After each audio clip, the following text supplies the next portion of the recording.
حسن بصری رحمۃ اللہ علیہ کے پاس ایک آدمی آیا. حضرت آپ واز فرماتے ہیں، درس قرآن دیتے ہیں، ہم پہ کوئی اثر نہیں ہوتا، لگتا ہے ہمارے دل سو گئے، لگتا ہے کہ ہمارے دل سو گئے.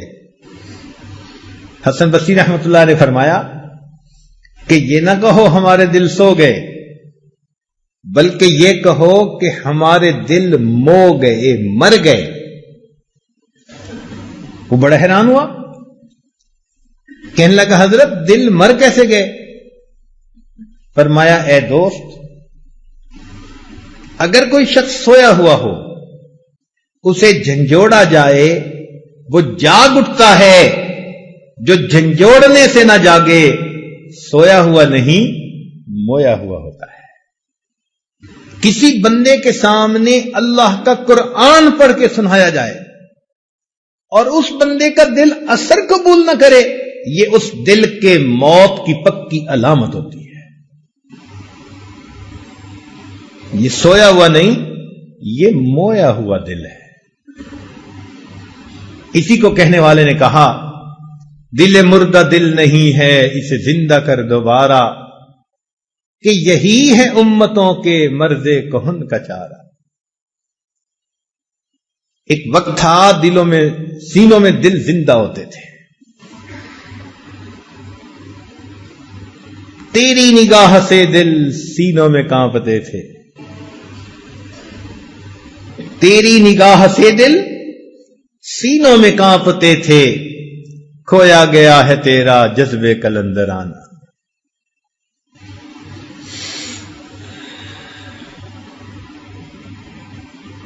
اب اس مردہ دل کو زندہ کرنے کے لیے سب سے بہترین اکسیر وہ اللہ تعالی کا ذکر ہے.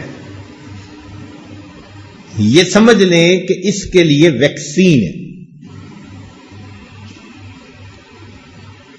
حدیث پاک میں فرمایا، ذکر اللہ شفاء القلوب، اللہ تعالی کا ذکر دلوں کے لیے شفا ہے. چنانچہ اللہ تعالیٰ کی یاد سے دل کی بیماریاں دور ہوتی ہیں، دل کے اندر سے روحانی بیماریاں ختم ہو جاتی ہیں. صدیق اکبر عنہ کی روایت ہے، فرماتے ہیں مثل لکل شیء سقالۃ وسقالۃ القلوب ذکر اللہ. ہر چیز کے لیے ایک پالش ہوتی ہے، اور دلوں کی پالش اللہ تعالی کی یاد ہے. تو جو انسان اپنے رب کو یاد کرے اپنے دل میں، اس کا دل منور ہوتا ہے.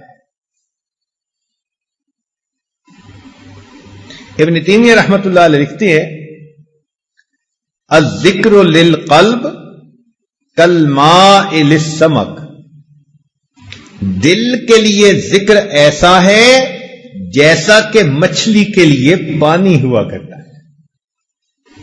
مچھلی پانی کے بغیر زندہ نہیں رہتی، انسان کا دل اللہ کے ذکر کے بغیر زندہ نہیں رہتا. فَكَيْفَ يَكُونُ حَالُ السَّمْكِ إِذَا أُخْرِجَ مِنَ الْمَاءِ. اگر مچھلی کو پانی سے نکال دیا جائے تو اس کا کیا حال ہوتا ہے؟ مچھلی کا تڑپنا ضرب المثل بن گیا. لوگ کہتے ہیں جی ماہیے بے آب کی طرح تڑپنے لگ گیا. تو جیسے مچھلی پانی کے بغیر تڑپتی ہے، مومن کا دل اللہ رب العزت کی یاد کے بغیر ایسے تڑپتا ہے.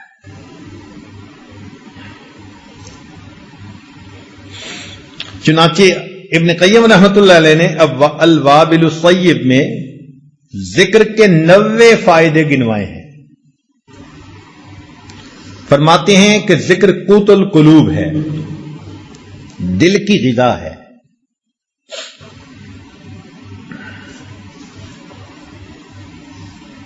انہ یطرد الشیطان، ذکر سے شیطان انسان سے دفع دور ہو جاتا ہے.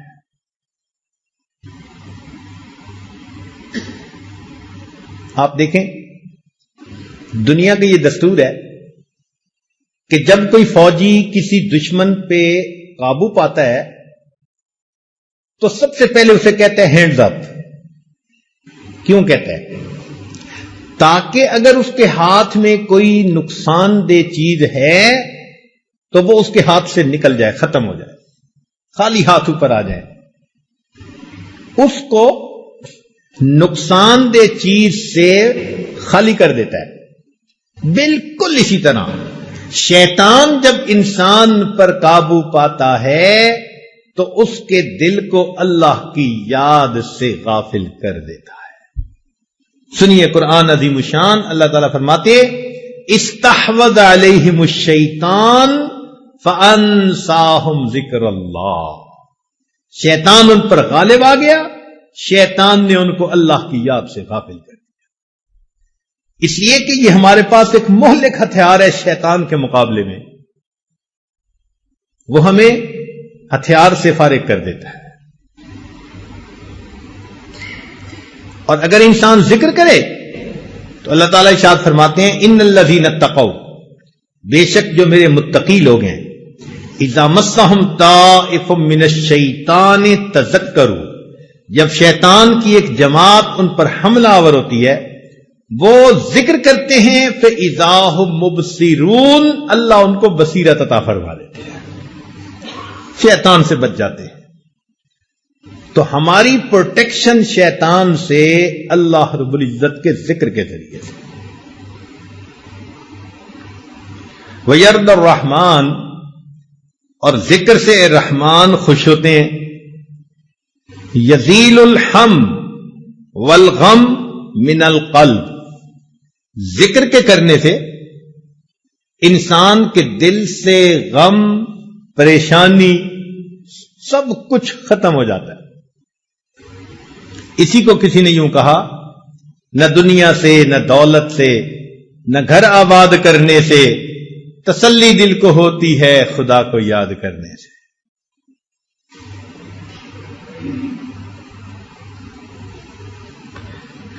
پھر ایک ذکر کا فائدہ یہ بھی ہے کہ یجلب لہ الفرح، جو شخص ذکر کرتا ہے یہ ذکر اس کے دل کو خوش کر دیتا ہے، ایک خوشی نصیب ہوتی ہے.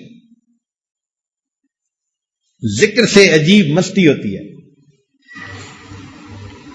جائیے کس واسطے اے درد میں خانے کے بیچ، جائیے کس واسطے اے درد میں خانے کے بیچ، کچھ عجب مستی ہے اپنے دل کے پیمانے کے بیچ. یہ دل جب جاگتا ہے نا، زندہ ہوتا ہے، اس میں ایک عجیب مستی ہوتی ہے، عجیب لذت ہوتی ہے.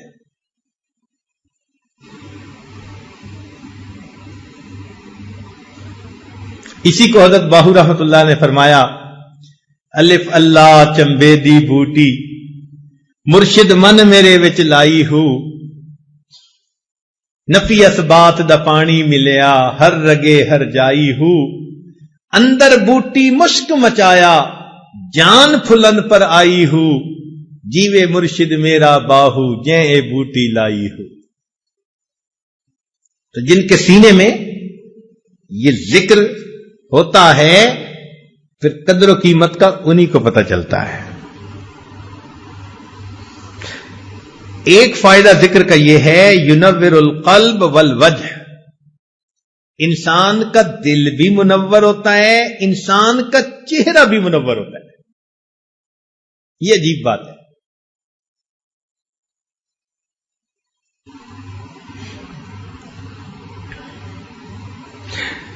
وَيَكْسُ الذَّاكِرَ الْمَحَابَةَ وَالْحَلَاوَةَ وَالنَّظْرَ، جو ذکر کرنے والا ہوتا ہے ذکر کی بنا پر اس کے چہرے کے اوپر ایک ہیبت ہوتی ہے اور ایک حلاوت ہوتی ہے اور ایک رعنائی اور خوبصورتی ہوتی ہے. اللہ والوں کے چہروں کو دیکھو، اللہ تعالی کی یاد کا نور ان کے چہروں پہ چمک رہا ہوتا ہے.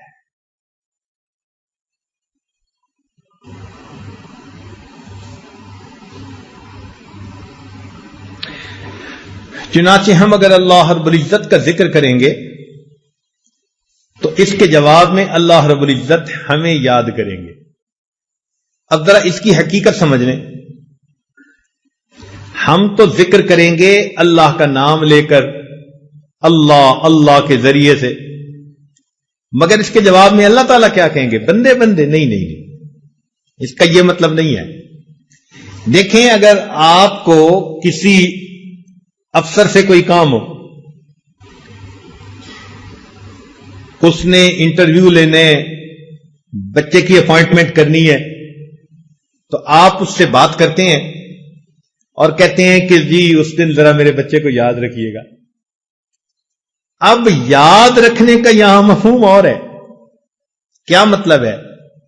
کہ جب آپ فیصلہ کرنے بیٹھیں گے تو میرے بچے کے حق میں فیصلہ کرنا. اللہ رب العزت کا یاد کرنا یہ ہے کہ بندہ اللہ تعالی کو ذکر کے ذریعے سے یاد کرتا ہے. اللہ تعالیٰ اپنے بندے کو نئے نئے اعمال کی توفیقیں دے کر یاد کرتے ہیں. اللہ اس بندے کے راستے کھولتے ہیں، فیصلے اس کے حق میں کر دیتے ہیں. اس کے لیے خیر کے فیصلے کر دینا یہ اللہ کا یاد کر رہا ہے. اس لیے فرمایا فذکرونی اذکرکم، میرے بندو تم مجھے یاد کرو میں تمہیں یاد کروں گا. توجہ فرمائیے، فذکرونی اذکرکم، میرے بندو تم مجھے یاد کرو میں تمہیں یاد کروں گا. کیا مطلب؟ میرے بندو تم مجھے فرش پہ یاد کرو گے، میں پروردگار تمہیں عرش پہ یاد کروں گا. اے میرے بندو تم مجھے معذرت کے ساتھ یاد کرو گے، تم مجھے معذرت کے ساتھ یاد کرو گے، میں پروردگار تمہیں مغفرت کے ساتھ یاد کروں گا. تم معافی مانگنا میں معاف کر دوں گا. تم معذرت کے ساتھ مجھے یاد کرو گے، میں پروردگار تمہیں مغفرت کے ساتھ یاد کروں گا.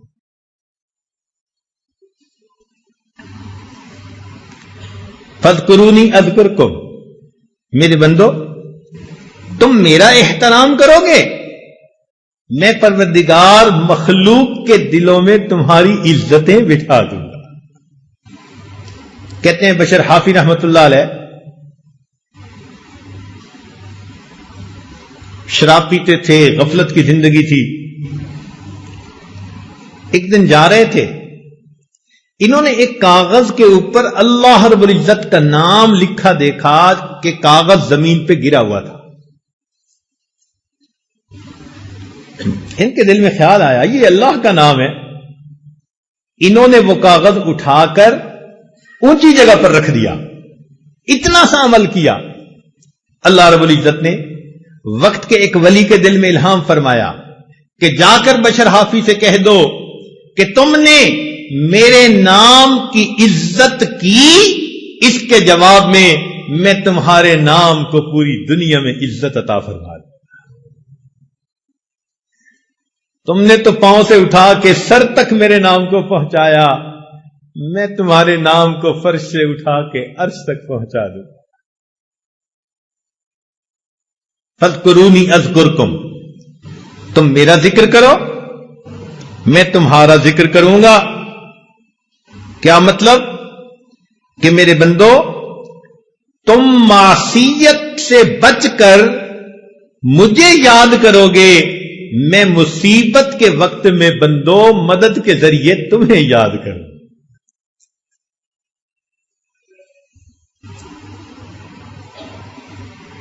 فذکرونی اذکرکم، تم مجھے یاد کرو میں تمہیں یاد کروں گا. کیا مطلب؟ میرے بندو تم اپنی راحت کے لمحات میں مجھے یاد کرو گے، میں تمہاری زحمت کے اوقات میں تمہیں یاد کروں.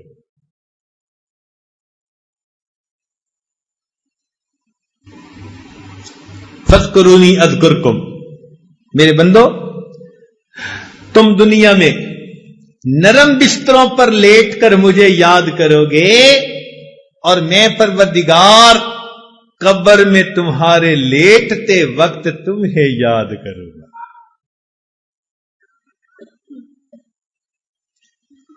تو یہ ذکر انسان کے لیے شفا ہے.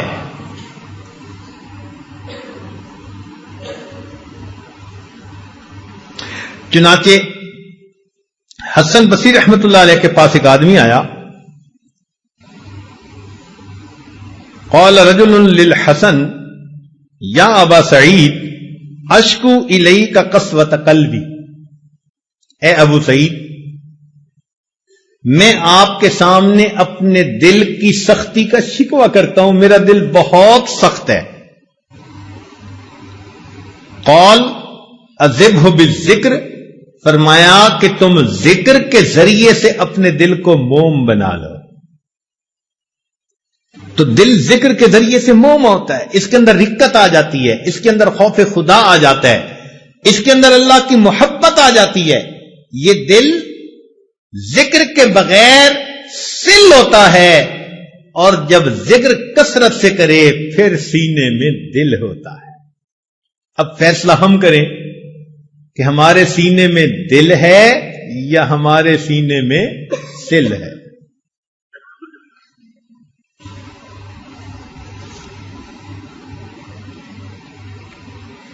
قال رجل لسلمان رضی اللہ تعالیٰ عنہ، سلمان فارسی عنہ سے کسی بندے نے کہا ای الاعمال افضل، عملوں میں سے کون سا عمل بڑا افضل ہے؟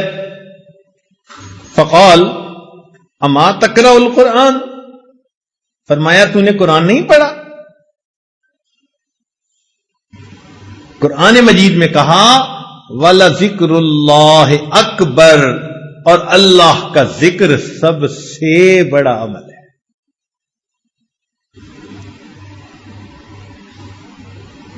اسی حدیث پاک میں آتا ہے مثل الذی یذکر ربہ والذی لا یذکر ربہ کمثل الحی والمیت، مثال اس شخص کی جو ذکر کرتا ہے اور جو نہیں کرتا زندہ اور مردہ کسی ہے. ہم اللہ تعالی کا ذکر کثرت کے ساتھ کریں، اتنا کریں کہ دل جاری ہو جائے، دل زندہ ہو جائے. ایک لمحہ بھی ہم اللہ کی یاد سے غافل نہ ہو. گو میں رہا رہی نے ستم ہائے روزگار، لیکن تیرے خیال سے غافل نہیں رہا.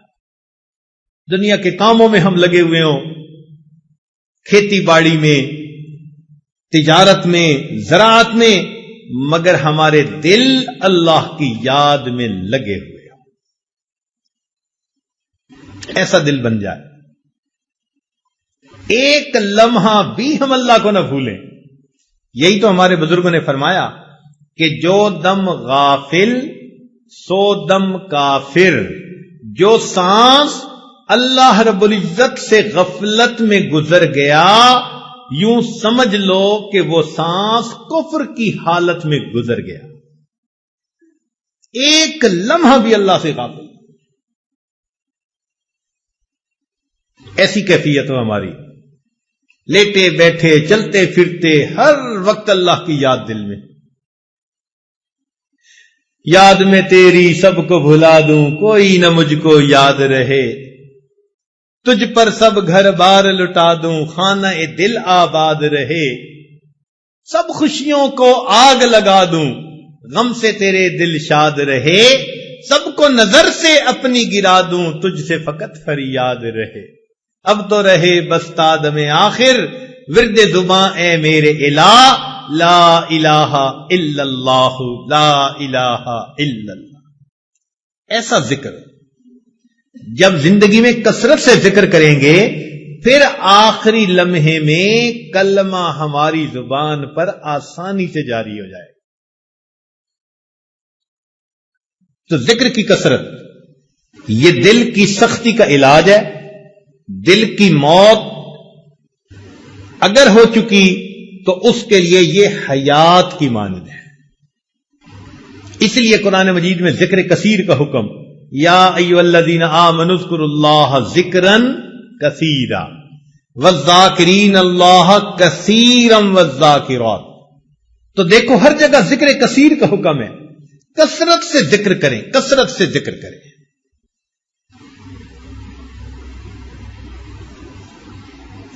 تو کثرت سے ذکر کرنے پر انسان کا دل زندہ ہو جاتا ہے، انسان کے دل میں نور آ جاتا، دل منور ہو جاتا ہے.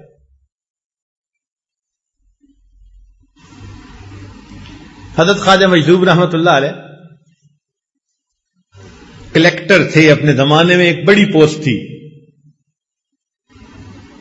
ریٹائرمنٹ ہو گئی. ایک صاحب ملے، اس نے کہا کہ حضرت کیا حال ہے؟ کیونکہ شاعر تھے تو شعراء حضرات بسا اوقات شعر میں جواب دے دیتے ہیں، آمد ہو جاتی ہے. تو حضرت نے شعر میں جواب فرمایا، سننے والے فرمایا پینشن ہو گئی ہے کیا بات ہے اپنی، پینشن ہو گئی ہے کیا بات ہے اپنی، اب دن بھی ہے اپنا اور رات ہے اپنی. پینشن ہو گئی ہے کیا بات ہے اپنی، اب دن بھی ہے اپنا اور رات ہے اپنی. اب اور ہی کچھ ہے میرے دن رات کا عالم، ہر وقت ہی رہتا ہے ملاقات کا عالم. یہ کیفیت بندے کی ہو، اب اور ہی کچھ ہے میرے دن رات کا عالم، ہر وقت ہی رہتا ہے ملاقات کا عالم. اتنا ذکر کرے کہ اللہ رب العزت دل میں آ جائے، اللہ دل میں سما جائے، بلکہ سچ کہوں کہ اللہ دل میں چھا جائے. ایسی اللہ رب العزت کی محبت.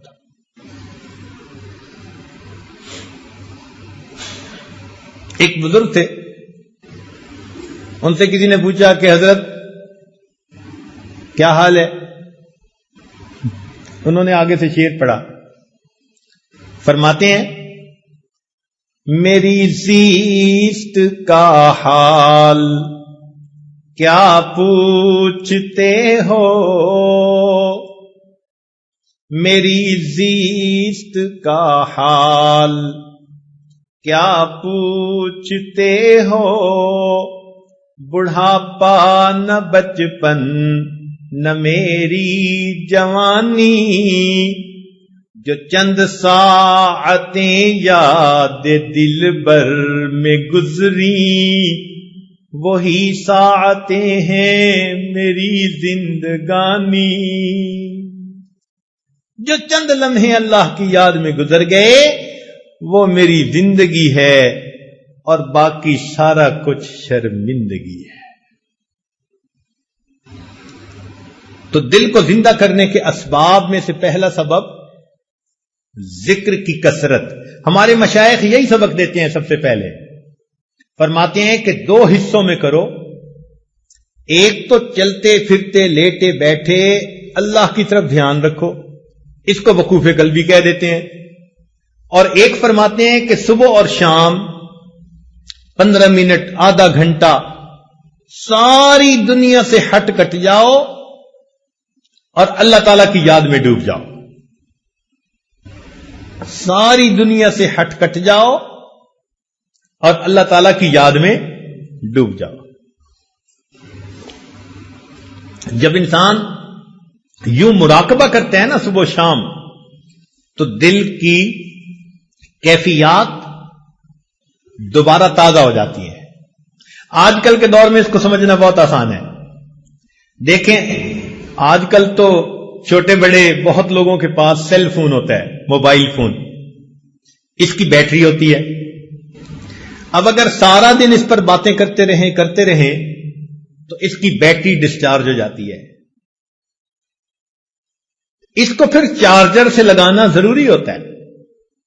اگر آپ چارجر سے نہیں لگائیں گے تو بیٹری اتنی فلیٹ ہو جائے گی کہ بات ڈسکنیکٹ ہو جائے گی، پھر آن ہی نہیں ہوگا. بالکل اسی طرح ہم سارا دن لوگوں کے ساتھ انٹر ایکٹ کرتے رہتے ہیں، کام، کاروبار، بیوی، بچے، دوست، احباب، ہمارے دل کی کیفیات کی بیٹری ڈاؤن ہوتی رہتی ہے. ہمیں چاہیے صبح و شام اس کو چارجر کے ساتھ لگائیں. یہ جو مراقبہ ہے نا کہ اللہ سے لو لگا کے بیٹھے، حقیقت میں اللہ کی رحمت کے ساتھ اس ہم دل کو کنیکٹ کر دیتے ہیں، ادھر سے برکت آتی ہے، رحمت آتی ہے، اور وہ دل کی بیٹری کو دوبارہ چارج کر دیتی ہے. اس لیے صبح و شام کا ذکر بہت ضروری. یہ پہلا سبب. دوسرا سبب جس سے دل زندہ ہوتا ہے وہ ہے تلاوت القرآن. آدمی کم از کم 1 پارہ روزانہ تلاوت کرے. بہت مشکل ہو تو چلو آدھا پارہ. کوئی دن زندگی کا اللہ تعالی کی یاد کے بغیر نہ گزرے، تلاوت قرآن کے بغیر نہ گزرے. ہمارے ان لاز کے ایک بزرگ تھے، دارالعلوم دیوبند سے انہوں نے فراغت حاصل کی تھی.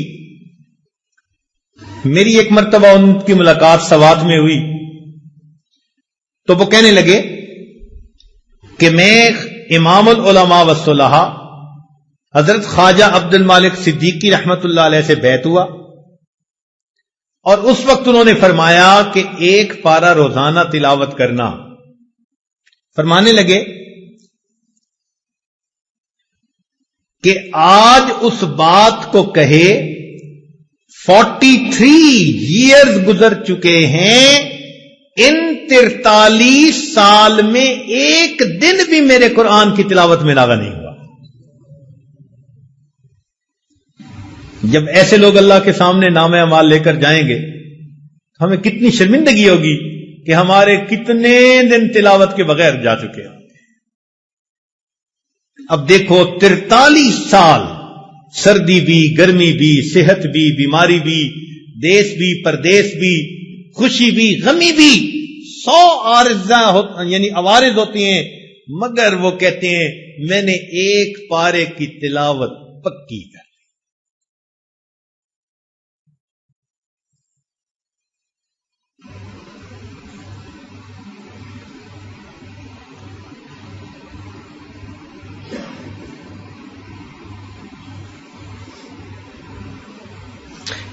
چنانچہ عبداللہ ابن عباس عنہ فرمایا کرتے تھے من احب القرآن احب اللہ ورسولہ. جو شخص قرآن سے محبت کرتا ہے وہ اللہ رب العزت اور اس کے رسول سے محبت کرتا ہے، اور اللہ اور اس کے رسول اس بندے سے محبت کرتے ہیں. سیدنا عثمان ابن عفان رضی اللہ عنہ ایک عجیب بات فرماتے تھے. ان کو قرآن مجید کے ساتھ بہت عشق کا تعلق تھا، حتیٰ کہ ان کی شہادت بھی قرآن مجید کی تلاوت کرتے ہوئی. وہ فرماتے تھے لو طہرت قلوبکم ما شبعت من کلام ربکم. اگر تمہارے دل پاک ہو جاتے تو اللہ رب العزت کے قرآن پڑھنے سے تمہارا دل کبھی نہ بھرتا، کبھی تمہارا دل ہی نہ بھرتا. یہ جو دلوں کے اندر نجاست ہوتی ہے، گناہوں کی میل ہوتی ہے، اس کی وجہ سے پھر تلاوت کرنا بوجھ نظر آتا ہے.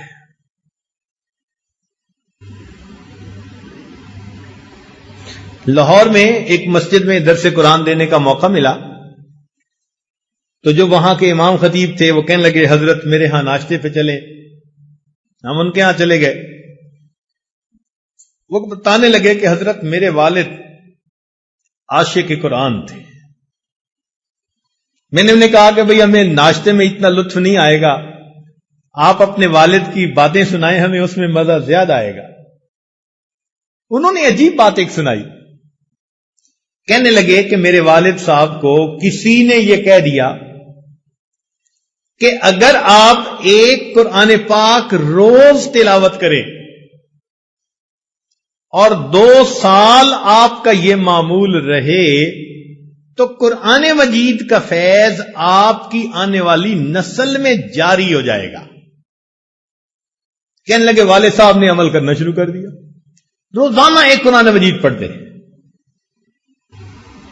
روزانہ ایک قرآن مجید. اب بتائیں کہ 2 سال کوئی تھوڑا وقفہ تو نہیں نہ ہوتا.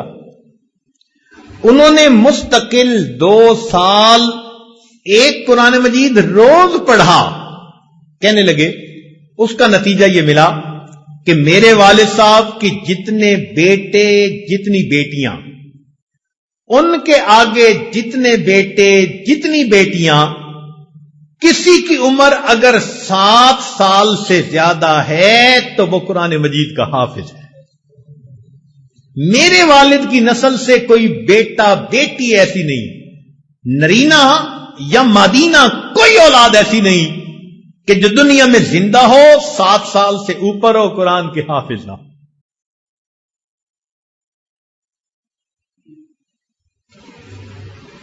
اللہ اکبر کبیر. محبت والے لوگ ابھی بھی زندہ ہیں. ہمیں شجاع آباد کی طرف ایک جگہ جانا پڑا, اسے کہتے ہیں حافظ والا. واہ میرے مولا, اس پورے گاؤں کے اندر ایک گھر ایسا نہیں جس میں کوئی عورت یا مرد اللہ کے قرآن کا حافظ نہ موجود. پوری بستی کے اندر کوئی ایسا گھر نہیں. ابھی کچھ لوگ باقی ہیں جہاں میں.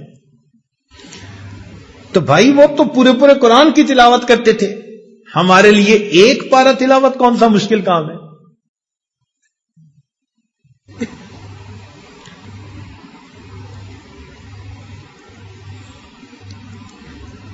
جیسے گرمی کے موسم میں ایک آدمی صحرا کا سفر کر رہا ہو نا, پسینہ آیا ہوا ہوتا ہے, حلق خشک ہوتا ہے, اور جی چاہتا ہے کہ پانی کا قطرہ کہیں سے مل جائے. اب ایسے بندے کو اگر ٹھنڈا اور بہترین شربت دیا جائے, وہ کتنی رغبت سے اس شربت کو پیتا ہے. اللہ والے اللہ کے قرآن کو اسی طرح پڑھتے ہیں کہ ہر آیت پڑھتے ان کو یوں مزہ آتا ہے جیسے پیاسے بندے کو شربت پینے کا مزہ آ رہا. آج کل کے نوجوان آئس کریم کھاتے ہیں, جی ونیلا آئس کریم. اچھا بھائی, کہتے ہیں جی کہ بس اس کو کھائیں تو ہر دفعہ کھانے کا مزہ. اللہ والوں کے دل کی یہی کیفیت, ان کو قرآن مجید کی ہر آیت پر اس طرح مزہ آتا ہے جس طرح ہمیں آئس کریم ہر دفعہ منہ میں لے جانے کا مزہ آتا ہے. اصل میں ہم اس مزے سے واقف نہیں نا, اس لیے, ورنہ آسان کام ہوتا ہے عشاء کے وضو سے فجر کی نماز پڑھ لینا. 40 سال عشاء کے وضو سے فجر کی نمازیں پڑھی ہمارے بزرگوں نے. وہ رات کے اندھیرے کے اس طرح منتظر ہوتے تھے, ہم تہجد پڑھیں گے جس طرح دلہا اپنی دلہن سے ملاقات کے لیے رات کا منتظر ہوا کرتا ہے.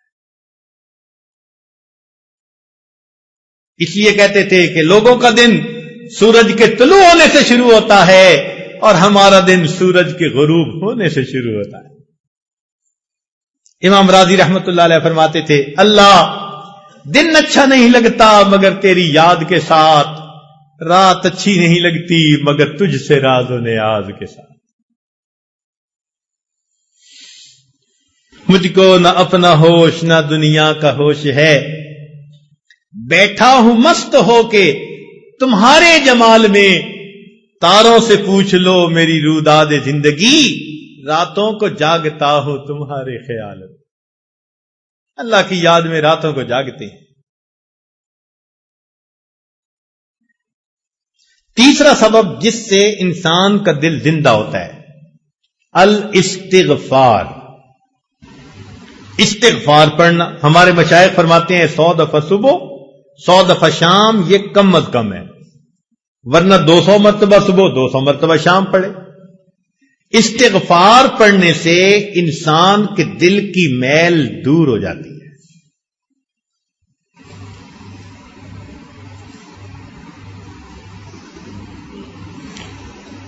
عائشہ صدیقہ رضی اللہ تعالیٰ عنہ نے روایت کی نبی علیہ السلام سے کہ طوبی لمن وجد فی صحیفتہ استغفارا کثیرا، مبارک ہو اس کو جو قیامت کے دن اپنے نام اعمال میں کثرت کے ساتھ استغفار لکھا دیکھے گا۔ اب بتاؤ یہ کتنا آسان کام ہے۔ آپ کام کر رہے ہیں، جو مرضی کر رہے ہیں، ڈرائیونگ کر رہے ہیں، استغفر اللہ اپنی زبان پہ رکھیں۔ استغفر اللہ کے لفظ پڑھنے میں کون سی مشکل ہے؟ آپ اس کو 1000 دفعہ پڑھ سکتے ہیں، یا تو پورا پڑھیں استغفر اللہ ربی من کل ذنب واتوب الیہ، نہیں پڑھ سکتے تو فقط استغفر اللہ بھی پڑھیں گے تو برکت سے خالی نہیں رہے گے۔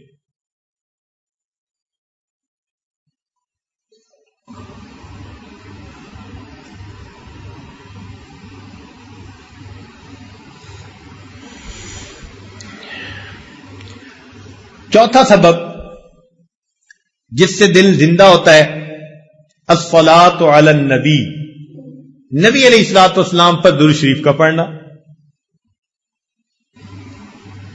نبی علیہ السلام نے ارشاد فرمایا من صلی علی واحدۃ صلی اللہ علیہ عشرا، جو ایک مرتبہ مجھ پر درود شریف پڑھتا ہے اللہ رب العزت اس بندے پر 10 مرتبہ رحمت نازل فرماتے۔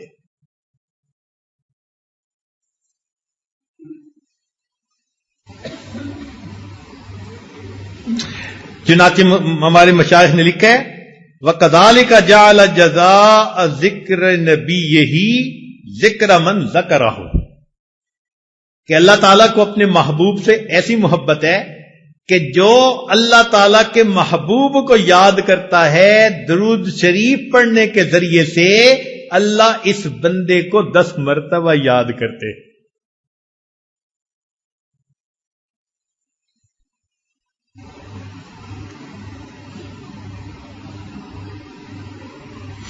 حدیث پاک میں آتا ہے من صلی علیہ صلاۃ واحدۃ، جس نے مجھ پر ایک مرتبہ درود شریف پڑھا صلی اللہ علیہ عشر صلوات، اللہ تعالیٰ 10 رحمتیں نازل فرماتے ہیں۔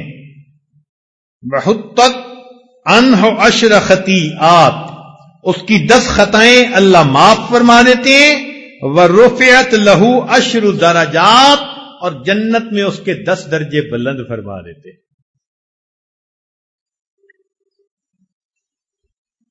اس لیے نبی علیہ السلام نے ارشاد فرمایا البخیل من ذکرت عندہ فلم یصلی، بخیل ہے وہ شخص جس کے سامنے میرا نام آئے، میرا تذکرہ ہو اور وہ مجھ پر درود نہ پڑھے۔ اس لیے جب بھی نبی علیہ السلام کا نام نامی اس میں گرامی آئے تو صلی اللہ علیہ وسلم کم از کم ضرور پڑھنا چاہیے۔ حدیث پاک میں آتا ہے کہ ان للہ ملائکۃ سیاحین، اللہ تعالیٰ کے کچھ فرشتے ایسے ہیں جو زمین کے اندر چلتے پھرتے ہیں، سیاحت کرتے ہیں۔ یبلغونی ان امتی السلام، میرا امتی جو مجھ پر درود پڑھ رہا ہوتا ہے یہ فرشتے اس درود و سلام کو مجھ تک پہنچا دیتے ہیں۔ اور ایک حدیث پاک میں فرمایا ان اول الناس بی یوم القیامت اکثرہم علی صلاۃ، قیامت کے دن میرے سب سے قریب وہ انسان ہوگا جو سب سے زیادہ مجھ پر درود شریف پڑھنے والا ہوگا۔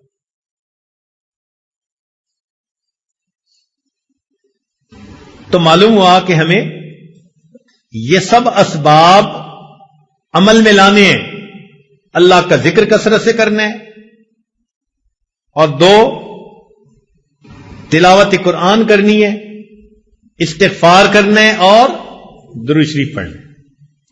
کئی لوگ سوال پوچھتے ہیں جی استغفار پہلے کریں یا درود شریف پہلے پڑھیں؟ تو ہمارے بزرگوں نے اس کا ایک سادہ سا جواب دیا ہے، اگر کوئی کپڑا میلا ہو تو اس کو ترتیب یہی ہے کہ پہلے دھوتے ہیں اور پھر اس کے اوپر عطر لگا دیتے ہیں۔ یا کبھی ایسا ہوا کہ کسی نے پہلے عطر لگا دی ہو بعد میں دھویا ہو، پہلے کیا کرتے ہیں؟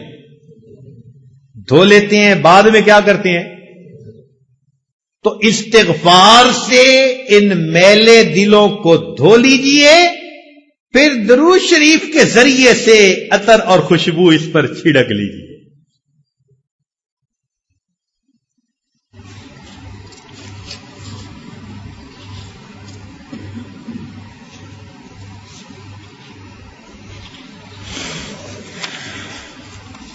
اگلا سبب جس سے کہ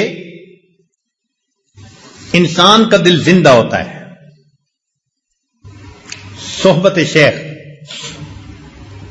اللہ تعالیٰ ارشاد فرماتے ہیں یا ایھا الذین آمنوا اتقوا اللہ وکونوا مع الصادقین، اے ایمان والو اللہ سے ڈرو اور سچوں کے ساتھ رہو، جن کے قول اور فعل میں تضاد نہیں ہوتا، جن میں درنگی نہیں ہوتی، ایسے لوگوں کی صحبت اختیار کرو۔ اس صحبت سے انسان کا دل بہت جلدی سنورتا ہے۔ ان اللہ والوں کے دل مقناطیس کی طرح ہوتے ہیں، جیسے لوہے کو مقناطیس کھینچتا ہے، اللہ کے بندوں کے دلوں کو اللہ والوں کے دل ایسے کھینچتے ہیں۔ تاثیر ہوتی ہے۔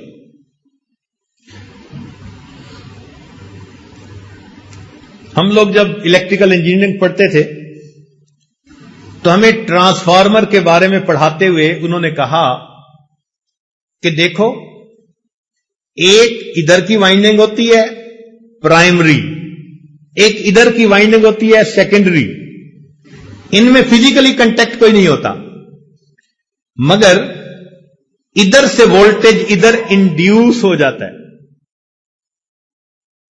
بالکل یہی حال کہ اللہ والوں کی صحبت میں جو بندہ بھی آ کر بیٹھتا ہے وہ ہائی وولٹیج جو ہوتا ہے نا اللہ کی محبت کا، وہ دوسرے سینوں میں بھی انڈیوس ہو جاتا ہے۔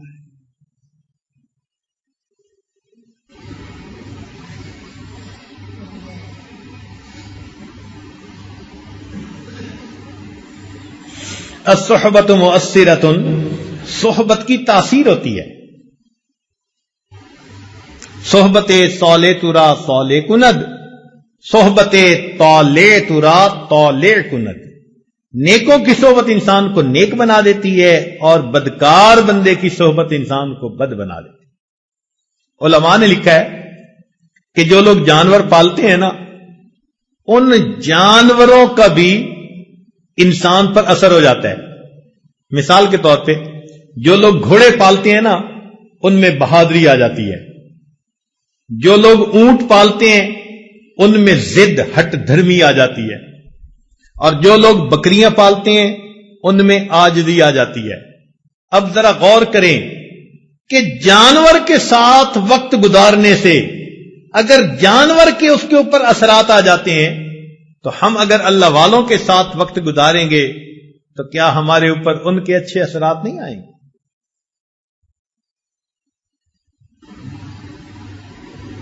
نہ پوچھن خرقہ پوشوں کی ارادت ہو تو دیکھن کو، یدے بیضا لیے بیٹھے ہیں اپنی آستینوں میں۔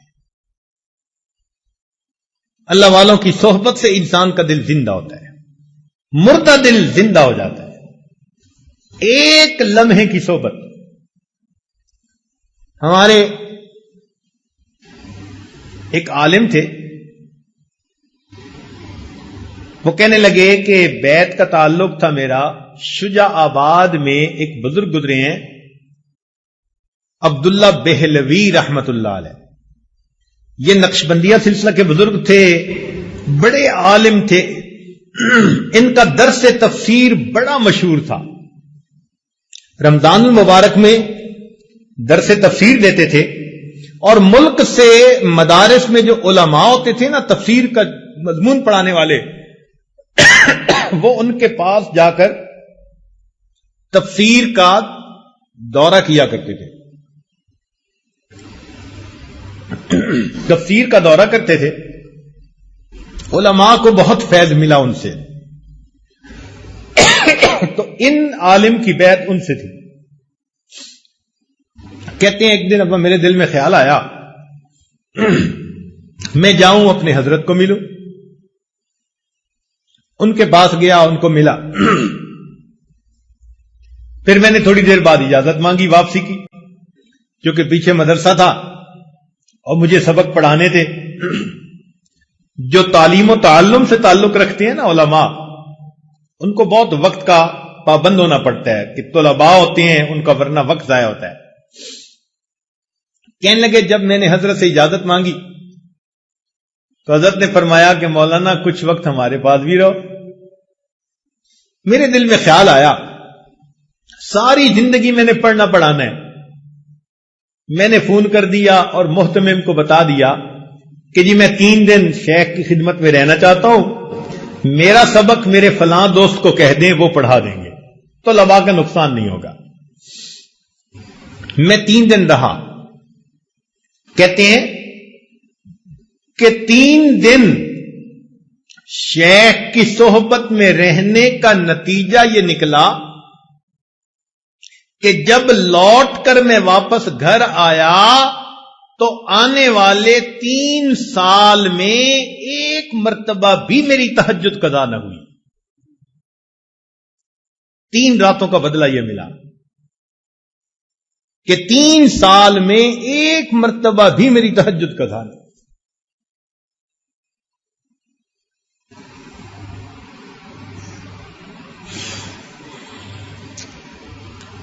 دل کو زندہ کرنے کا ایک سبب اتباع سنت.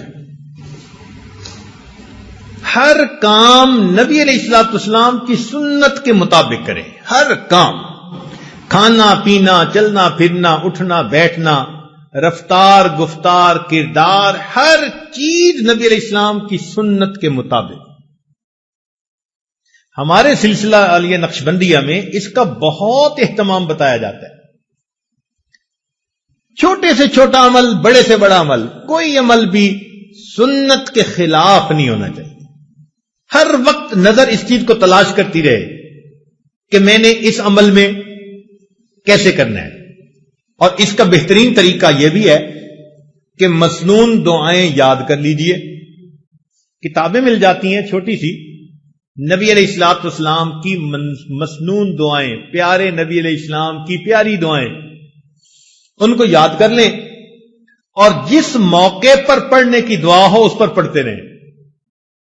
جو لوگ کہتے ہیں نا جی کہ وقوف قلبی نہیں رہتا، وہ دوسرے لفظوں میں بتا رہے ہوتے ہیں جی کہ میں مسنون دعا کی پابندی کوئی نہیں کرتا. اس لیے کہ مسنون دعا کی پابندی کرنے کا انعام یہ ملتا ہے کہ انسان ہر وقت اللہ کی طرف متوجہ رہتا ہے. کھانا کھانے کی دعا، کھانے کے بعد کی دعا، سو کر اٹھنے کی دعا، سونے سے پہلے کی دعا، کسی سے ملنے کی دعا، گھر میں داخل ہونے کی، نکلنے کی، ہر موقع کی دعائیں ہیں. تو مسنون دعاؤں کی برکت سے اللہ تعالی وقوف قلبی کا رکھنا آسان فرما دیتے. آپ اس کا تجربہ کر لیجئے. جب آپ محسوس کریں نا کہ جی میں وقوف قلبی کا دھیان نہیں رکھ سکتا یا رکھنا مشکل ہے، آپ محسوس کریں گے کہ سنت دعائیں پڑھنے میں آپ کوتاہی کر رہے ہیں. ان کی پابندی کریں، آٹومیٹکلی اللہ کی طرف دھیان رہے گا، توجہ رہے گی.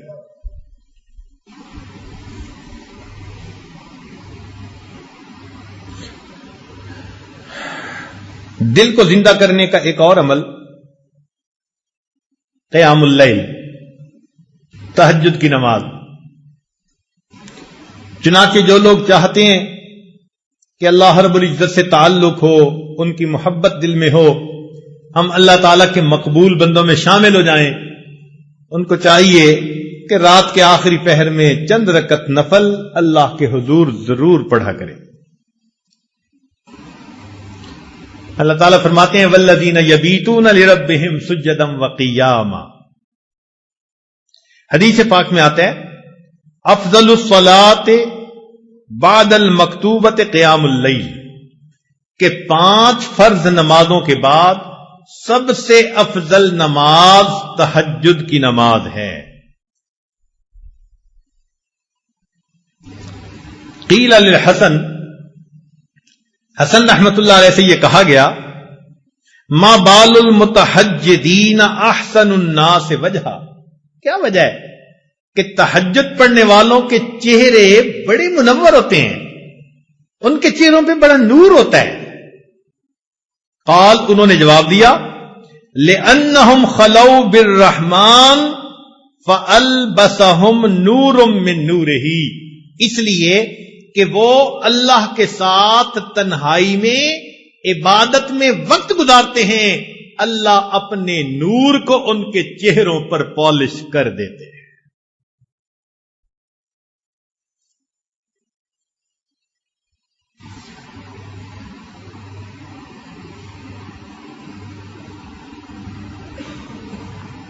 ایک بزرگ فرمایا کرتے تھے کہ حضرت، ان کے پاس ایک بندہ آیا، اس نے کہا کہ حضرت مجھے رات تہجد کی توفیق نصیب نہیں ہوتی، کوئی عمل بتا دے. انہوں نے آسان سا جواب دے دیا، فرمانے لگے، اے دوست، تو اپنے دن کے اعمال کو سنوار لے، اللہ تعالیٰ تجھے رات کے اعمال کی توفیق عطا فرما دے. ہم دن میں جو نافرمانیاں کرتے ہیں نا، ان کی وجہ سے رات کی عبادت سے محروم کر دیے جاتے ہیں.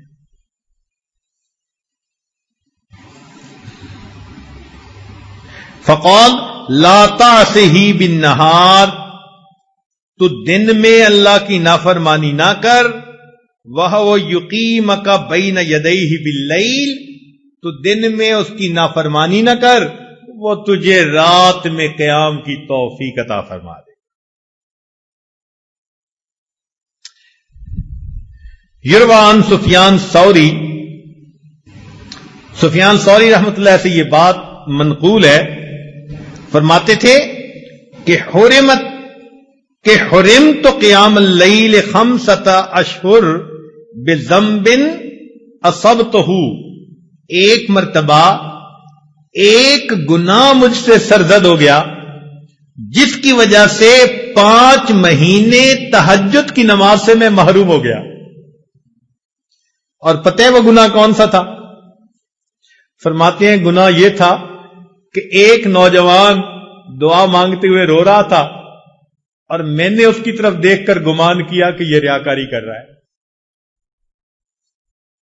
میں نے اپنے دل میں اتنا سوچا ریاکاری کر رہا ہے.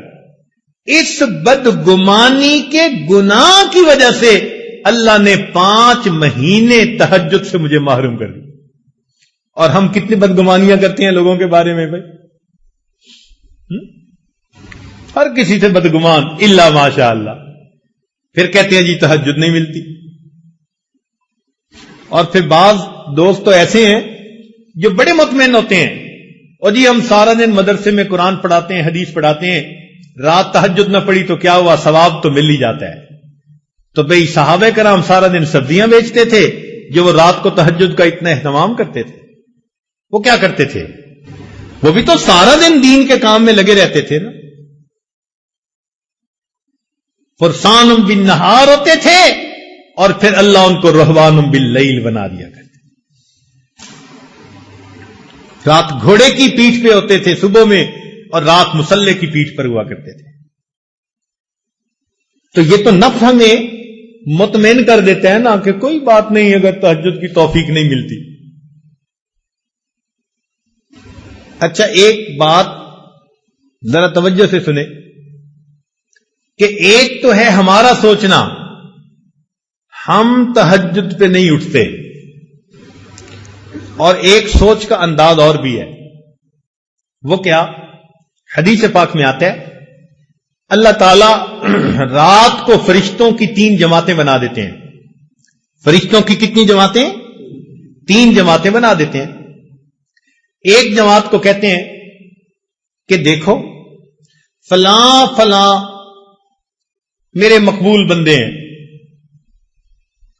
تم جاؤ اور ان کو پر مار کے جگا دو، یہ تہجد میں اٹھنے کا وقت ہے، یہ اٹھیں گے مجھ سے مانگیں گے، میں پروردگار ان کی جھولیوں کو بھر دوں گا. چنانچہ یہ لوگ سوئے ہوئے ہوتے ہیں، نہ گھڑی کا الارم نہ کوئی اور، اچانک ان کی آنکھ کھل جاتی ہے، یہ اللہ تعالیٰ کی طرف سے فرشتے اٹھا دیتے ہیں ان کو. اچانک آنکھ کھل جاتی ہے, دل میں ارادہ لے کے سوتے ہیں 3 بجے اٹھنے, 3 بجے آنکھ کھلتی ہے, تو اللہ تعالیٰ کے فرشتے جگا دیتے ہیں.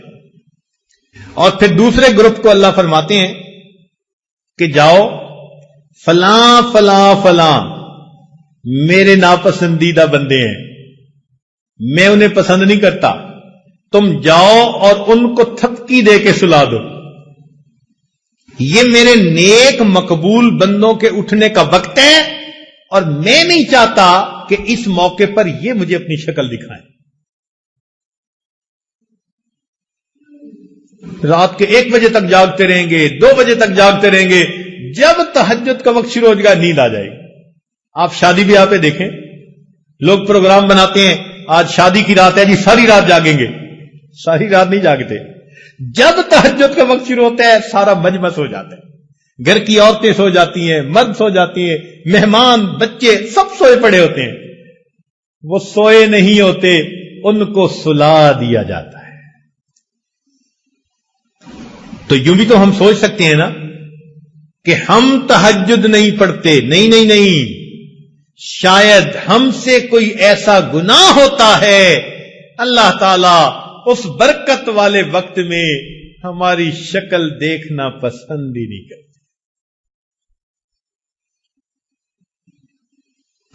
تو یہ اسباب ہیں دل کو زندہ کرنے کے.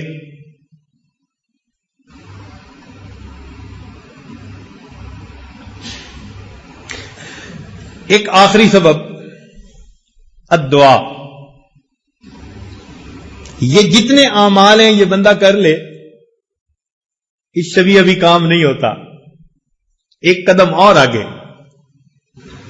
وہ کیا کہ سب کچھ کر کے پھر اللہ سے فریاد کرے, پھر اللہ سے مانگے.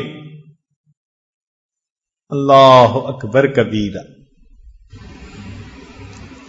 دیکھیں ایک مثال سمجھیں. چھوٹا بچہ ہوتا ہے نا جو ابھی چلنا سیکھ رہا ہوتا, تو باپ اس کو وہاں کھڑا کر دیتا ہے اور پاس بیٹھ کے بلاتا ہے, بیٹے ادھر آؤ. باپ کو پتہ ہے یہ بچہ اتنے قدم نہیں اٹھا سکتا, مگر وہ یہ دیکھنا چاہتا ہے کہ یہ بچہ میری طرف متوجہ ہو کے قدم اٹھاتا ہے یا نہیں.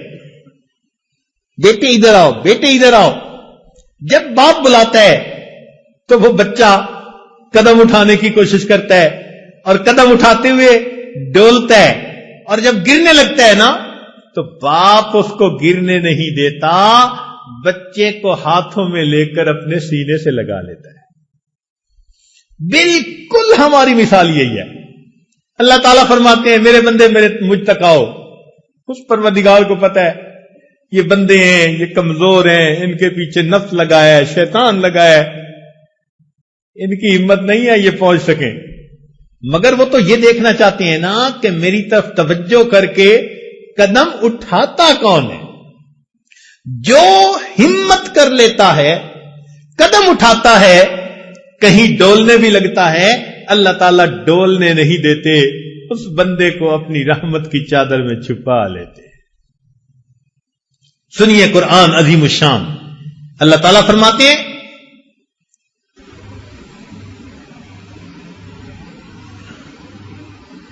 وَلَوْلَا فَضْلُ اللَّهِ عَلَيْكُمْ وَرَحْمَتُهُ, اگر اللہ کا فضل اور اس کی رحمت تم پر نہ ہوتی, ما زکا منکم من احد ابدا, تم میں سے کبھی بھی کوئی ستھرا نہ ہوتا.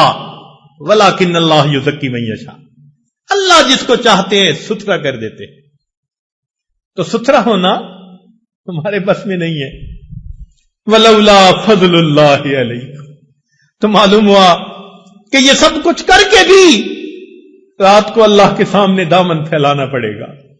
مولا ہمارے اعمال پر معاملہ نہیں سنورتا.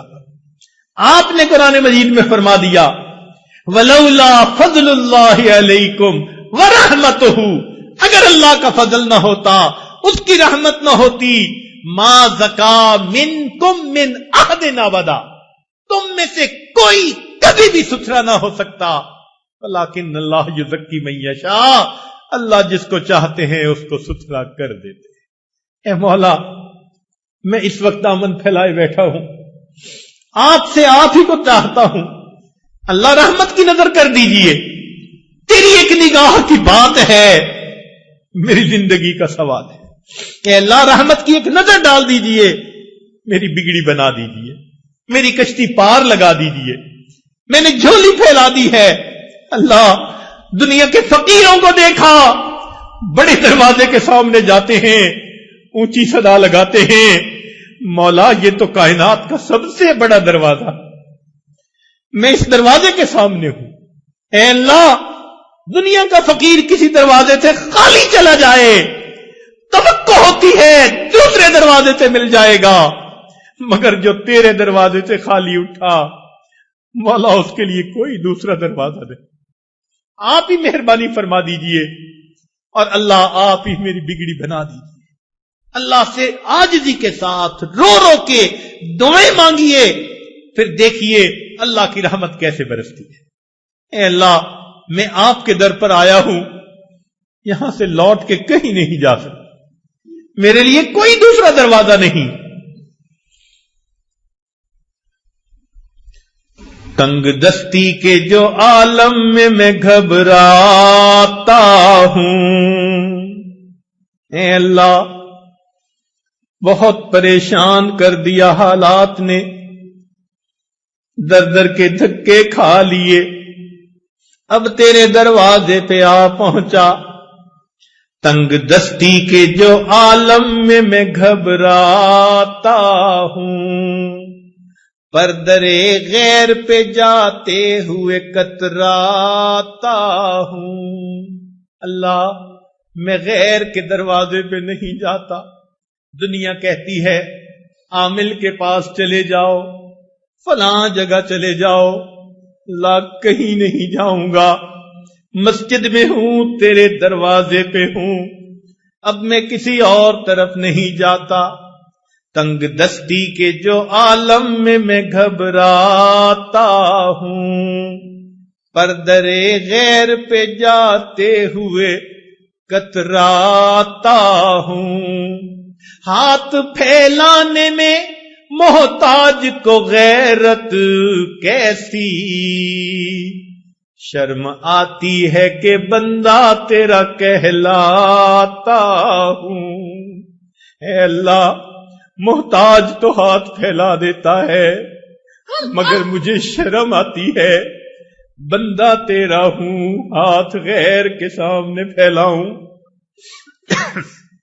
تم ہی سے مانگیں گے، تم ہی دو گے، تمہارے در سے ہی لو لگی ہے۔ رمضان کا مہینہ ہے، مقبول راتیں ہیں۔ اللہ کے نبی علیہ السلام نے فرمایا کہ بنی کلب کی بکریوں کے بالوں کے برابر جہنمی ہر رات میں جہنم سے بری کر دیے جاتے ہیں۔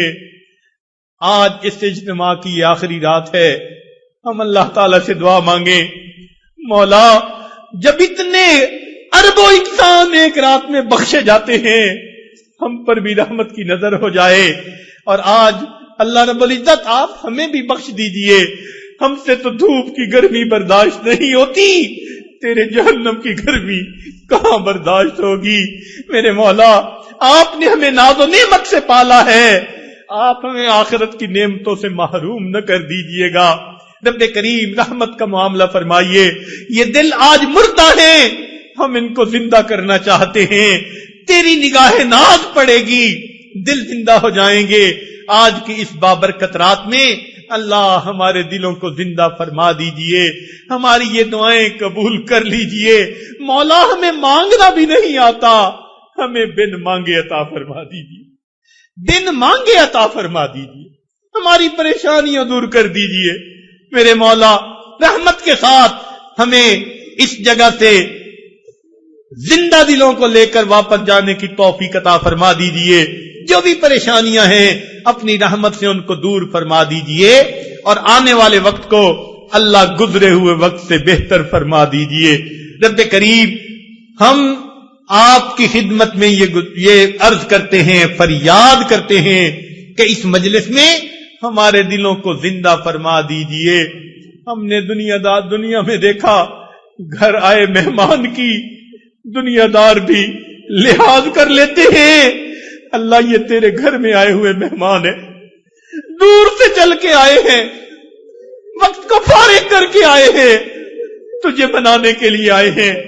میرے مولا، مہمان کو خالی کوئی نہیں بھیجتا، آپ نے حکم دیا کہ مہمان کی مہمان نوازی کرو، عزت افزائی کرو۔ میرے مولا، یہ آپ کے گھر میں مہمان آئے ہیں، آپ بھی مہربانی فرما دیجئے، ان کے دل کی نیک مرادیں پوری فرما دیجئے، جو چاہتے ہیں اللہ عطا فرما دیجئے۔ رب کریم، ہم نے دنیا میں دیکھا ماں باپ اپنے چھوٹے بچوں کی چھوٹی چھوٹی تمناؤں کو پورا کر کے خوش ہو جاتے ہیں۔ اللہ یہ آپ کے بندے ہیں، ان کے دل کی جو تمنائیں ہیں شرعی اعتبار سے اللہ آپ بھی ان کو پورا کر کے خوش ہو جائیے اور اپنے بندوں کو بھی خوش فرما دیجئے۔ وآخر دعوانا ان الحمد للہ رب العالمین۔